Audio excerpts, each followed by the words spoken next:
વડોદરાની એસએસજી હોસ્પિટલમાં આવતા દર્દીના સગા સંબંધીઓ માટે 22 કરોડના ખર્ચે બનાવેલું વિશ્રામ સદન છેલ્લા 6 માસથી બંધ છે.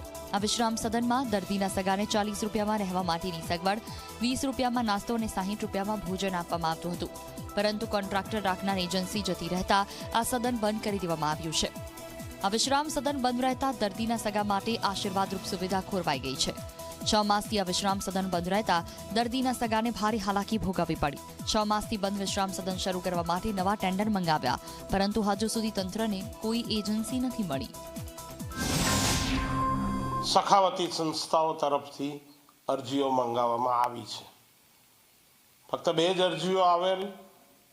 MOU મુજબ જે સંસ્થાને સંચાલન અને નિભાવવાની જવાબદારી સોંપી શકાય એ અમુક શરતોનું પાલન ન થતું હોવાથી ફરીથી એક વખત જાહેરાત કરવાનો નિર્ણય લેવામાં આવ્યો છે.